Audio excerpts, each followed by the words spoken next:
Olá, boa noite, salve Maria. Então, estamos aqui para reflexão. Semana passada eu fiz a do Alcides ali, né? Mas dessa vez é a que eu estava responsável. Para fazer essa reflexão de Natal, hoje a gente rezou aqui na novena do Instituto Santo Anásio os pastores, né? Que estavam guardando no campo e teve a visita do anjo para avisar, né, que Jesus tinha nascido. E fui buscar então a homilia de São Gregório Magno. Né? Eu quero ler ela. É a homilia do nascimento de Jesus, e da visita dos pastores, e da visita dos anjos aos pastores. Quero ler ela e fazendo alguns comentários. Ela é uma homilia curta, mas como tudo aquilo que São Gregório Magno escreve, tem uma profundidade muito grande. E ele fala de coisas que, infelizmente, não é que são difíceis de ser entendidas, é simplesmente não são ensinadas hoje. Né? Hoje em dia o pessoal sai da catequese, de crisma, sem saber o ferramental que tem para o combate espiritual. Né? Mas vamos relembrar um pouco sobre isso. Né? Vai dizer São Gregório: como hoje, graças à generosidade do Senhor, celebraremos 3 missas, não nos é concedido fazer uma longa homilia sobre a passagem evangélica. Mas a própria natividade do nosso Redentor nos obriga a dizer algo, ainda que brevemente. O que significa o censo do mundo, que ocorreu quando o Senhor estava prestes a nascer, se não claramente isto: que aquele que veio à carne iria recensear seus eleitos para a eternidade? Contrariamente, o profeta exclama a respeito dos réprobos: sejam removidos do livro dos vivos e não sejam listados entre os justos. Então, aqui São Gregório faz um paralelo. Né? Então, assim como, né, o governador chamou todo mundo para fazer o recenseamento, né, para ter lá o cadastro de todo mundo, né? Na Terra, nosso Senhor vai fazer isso com cada alma na hora da morte, no seu julgamento. Né? E então ele coletará os dados das pessoas, ou seja, né, a alma vai ser posta em julgamento, né, para julgar quem irá para o céu. Isso que é o recensear seus eleitos para a eternidade. Continua São Gregório: o nascimento em Belém também tem outro significado. Belém deve ser interpretado como a casa do pão, pois foi ele quem disse: eu sou o pão vivo que desce do céu. Portanto, o lugar onde nasceu o Senhor foi primeiro chamado de casa do pão, porque ali que deveria aparecer, revestido de carne, aquele capaz de saciar interiormente a alma dos eleitos. Então aqui nós temos mais um paralelo de São Gregório. Né? Então a gente vai começando a entender como a linguagem das escrituras ela tem um sentido mais superficial, literal, e ela tem um sentido mais profundo, né? Alegórico, simbólico, exegético, escatológico às vezes. Vai dizer São Gregório, né, que a fome do corpo é saciada com alimentos, enquanto que a fome da alma é saciada com a verdade. Só que aqui ainda tem mais um plus, que é a verdade iluminada pela fé. Quando a gente coloca ainda a fé nesse equacionamento, né, a gente está falando do quê? Da Eucaristia. Então, se a nossa alma tem fome da verdade e ela se sacia com a verdade, na Eucaristia a gente comunga o quê? A própria verdade. E por isso que a hóstia é verdadeiramente comida e o vinho consagrado é verdadeiramente bebida para a alma. A Eucaristia é o que alimenta aquele que vive na fé. Então, o corpo, o que alimenta? Os alimentos. Na alma, o que alimenta? A verdade. E na fé, o que alimenta? A Eucaristia. O sacramento da Eucaristia. Continua São Gregório: não nasceu na casa dos pais, mas durante uma viagem, para assim mostrar que, ao assumir a natureza humana, nascia como se fosse num lugar estrangeiro. Estranho não segundo o seu poder, mas segundo a sua natureza. Pois quanto ao seu poder, está escrito: veio para o que era seu. Está em João isso, né? Veio para o que é o seu e os seus não o receberam. Então, quanto ao perder, não pode ser. Nosso Senhor sabia exatamente o que estava fazendo. Né? Mas por que sove estranho, então? Só que agora vai dizer. Ou seja, nascido em sua natureza antes de todos os tempos, assumiu a nossa natureza no tempo. E como permanecendo eterno apareceu no tempo, devemos dizer que veio como se estivesse em um lugar que lhe era estranho. O comentário que eu faço é o seguinte, né? Como a distância entre Deus e os homens é infinita, foi uma incomensurável humilhação Deus ter se feito homem. Você imagina o seguinte, você é, sei lá, o CEO, o presidente de uma grande corporação, e um belo dia você vai chegar assim, não, hoje eu vou limpar o banheiro. Isso não é de certa forma uma humilhação? Pois então, a humilhação de Deus ter se feito homem, assumido a nossa carne, é muito maior. Mas, né, essa humilhação, essa distância entre Deus e o homem é infinita, essa humilhação é incomensurável, porém o amor de Deus também é infinito. Então ele veio aqui por amor aos homens. Vai continuar São Gregório. Ao dizer o profeta, toda a carne é como a erva, Cristo, fazendo-se homem, transforma nossa erva em trigo, segundo disse de si mesmo. Se o grão de trigo que cai na terra não morre, fica só. Por isso, ao nascer, é colocado no presépio, para que aqueles animais santos, que simbolizam todos os fiéis, pudessem alimentar-se com o trigo da sua carne, para que não ficassem com fome do alimento da inteligência eterna. Aqui tem uma observação de cunho psicológico tremendamente importante, que é a seguinte. Assim como o trigo nutre os animais, assim a Eucaristia, que envolve o trigo que se transforma no corpo de Cristo, nutre a inteligência humana para as coisas eternas. Pois não é um alimento meramente espiritual, no sentido de alimentar a razão natural do homem, ou seja, simplesmente a inteligência do homem. Mas principalmente sobrenatural, que pressupõe a razão natural e eleva essa razão para a revelação dos mistérios divinos. Então aqui a gente está falando de um outro grau, aquele grau de nutrição volta. Né? Não é o grau de nutrição do corpo, que seria o alimento, não é o grau de nutrição da própria inteligência natural do homem, que seria, né, o estudo ou a educação, né, para conhecer a verdade. Mas é muito mais, é a fé. É a fé, a vivência nessa fé através da Eucaristia, que é o alimento que sacia a nossa alma e faz com que a gente aceite e se aprofunde naquelas verdades eternas e sobrenaturais. Vai continuar São Gregório. E por que o anjo aparece aos pastores que vigiam e o esplendor de Deus os envolve, senão para significar que merece mais aos outros contemplar as coisas de Deus, aqueles que custodiam com solicitude o rebanho dos fiéis? Quanto mais piedosamente velam por este rebanho, mais a graça divina desce abundantemente sobre eles. Então aqui o que São Gregório está explicando é que os pastores, aqui o anjo aparece, e depois todo o exército celeste, para cantar glória a Deus, esses pastores simbolizam os pastores das almas. Aqueles que são marcados com o sacramento da ordem. Porque se é natural que os pastores de animais vigiem e custodiem seus animais, é sobrenatural que os pastores da fé vigiem e custodiem a alma de seus fiéis para que alcance a salvação de suas almas e não sejam atacados pelos lobos. Vai continuar São Gregório, numa outra parte do segundo parágrafo da homilia dele. É um anjo que anuncia o nascimento do rei, e os coros de anjos unem-se à sua voz cantando com júbilo. Glória a Deus nas alturas e paz na terra aos homens de boa vontade. Então, vou comentar aqui. Há 3 traduções envolvendo essa passagem. Há aquela que diz, paz na terra aos homens, por ele amado. Há a tradução da Vulgata, que é esta que lemos, paz na terra aos homens de boa vontade. E há a tradução grega, paz na terra aos homens, objetos de sua benevolência.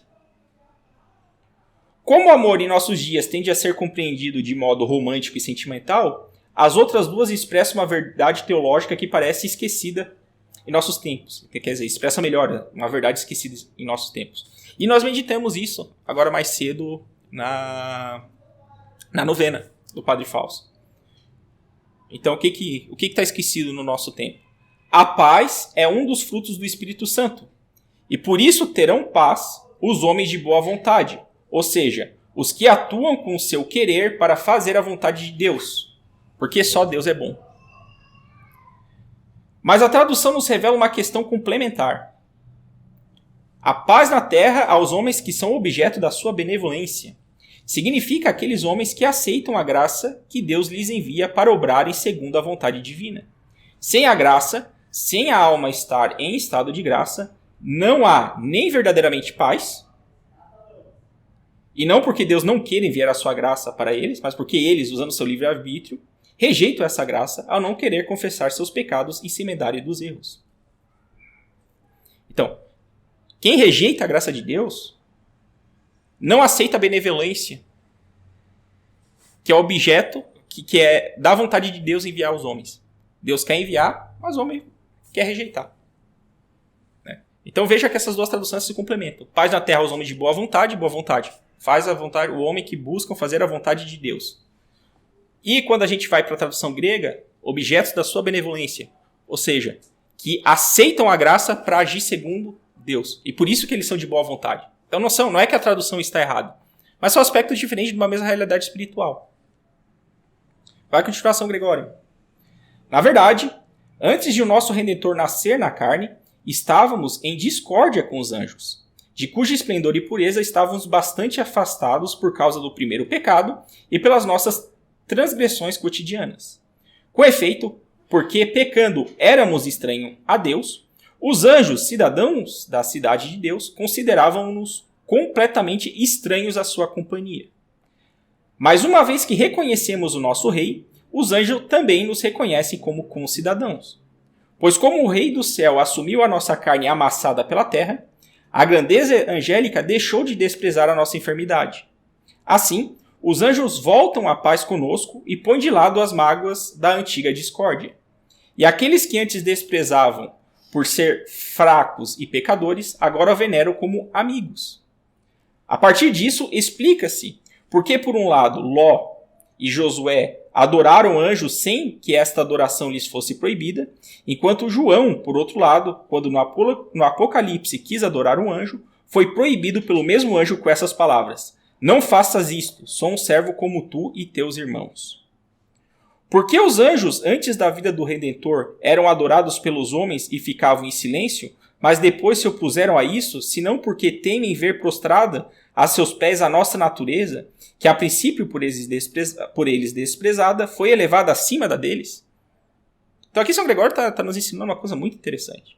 O nascimento de nosso Redentor significou também uma mudança do comportamento dos anjos para conosco.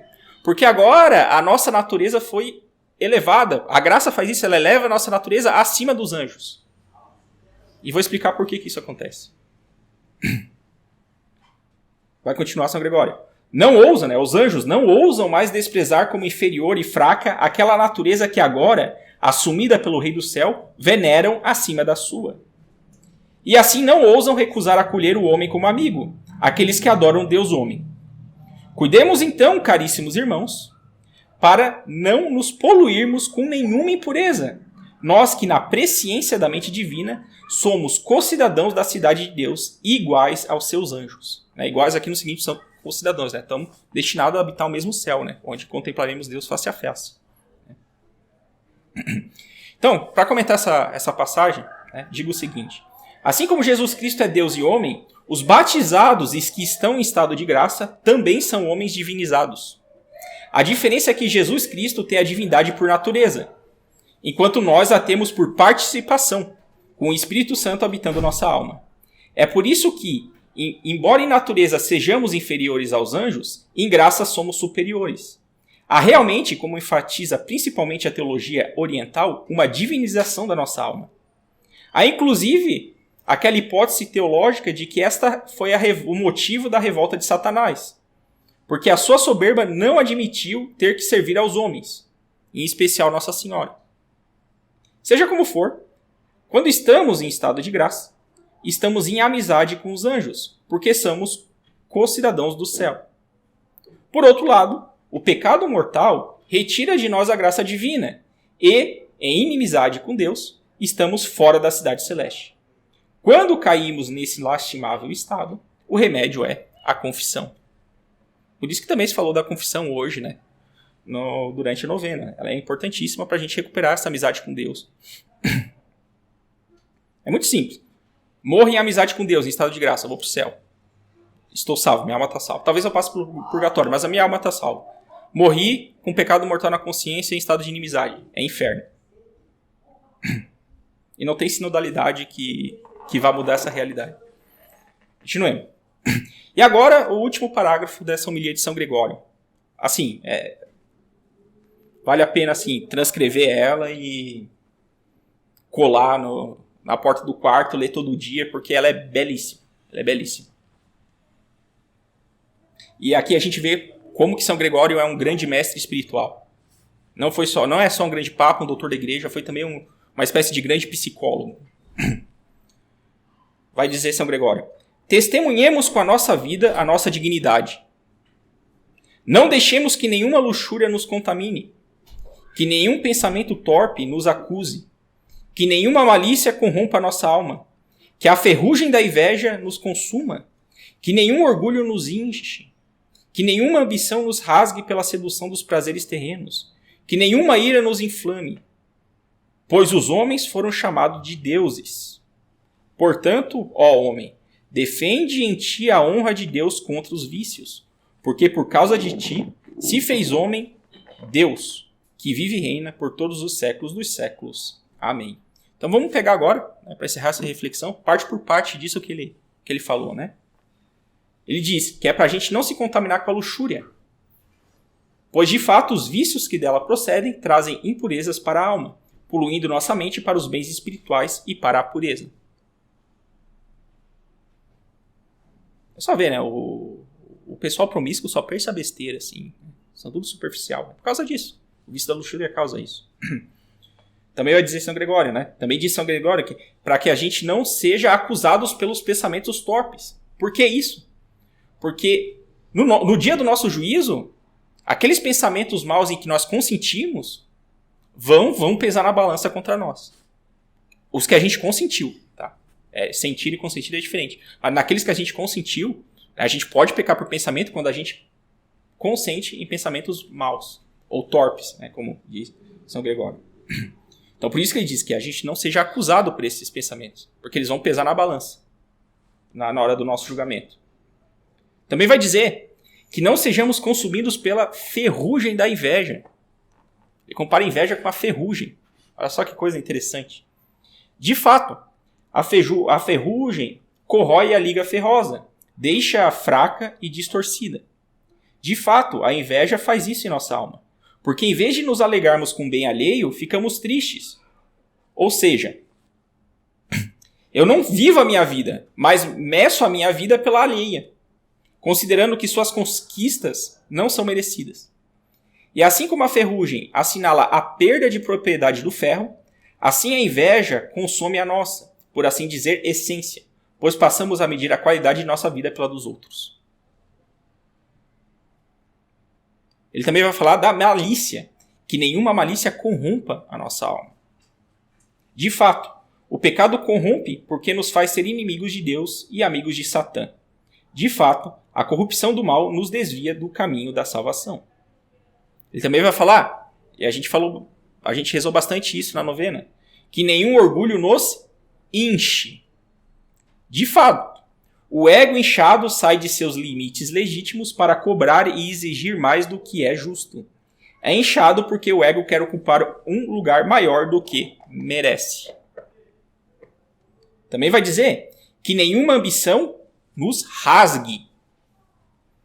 Pois realmente, se vivo para as coisas do mundo, estou rasgado, pois não sou eu quem domina as coisas, mas as coisas que me dominam. Também vai dizer que nenhuma ira nos inflame. O fogo pode ser tanto o símbolo do amor, porque ilumina e aquece, quanto do vício da ira, porque o fogo também pode queimar e causar dor e sofrimentos tanto à própria alma quanto aos dos outros. E ele vai dizer por que a gente tem que cuidar para que a gente não se contamine com esses males? Ele vai dizer, pois os homens foram chamados de deuses. Volta àquela realidade. Né? A elevação da nossa natureza pela participação na divindade. E ele vai terminar dizendo, ó homem, defende-te a honra de Deus contra os vícios, porque por causa de ti se fez homem Deus. O que isso quer dizer? Que pelo mérito da cruz, Cristo obteve para nós o mérito dessa nova vida, que é a alma em estado de graça e com capacidade de praticar a caridade, isto é, atos sobrenaturais. Porém, podemos perder isso com os vícios, saindo da honra de ter uma alma em amizade com amizade em Deus, para cair em desgraça, a queda do estado de graça, que é passagem segura para os tormentos do eterno. E isso linka, né? A caridade, eu falei sobre a caridade na reflexão passada, né? Por mais que se fale, obras de caridade, só é capaz de ato de caridade quem está em estado de graça. A alma batizada que está em estado de graça. Porque ela é capaz de fazer atos divinos.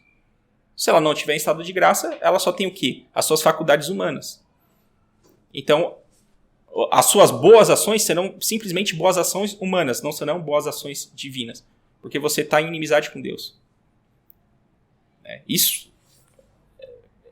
Esse aspecto espiritual da doutrina ele é importantíssimo. Veja que São Gregório, né, ele cita ele nessa homilia, mas hoje em dia, infelizmente, não se fala.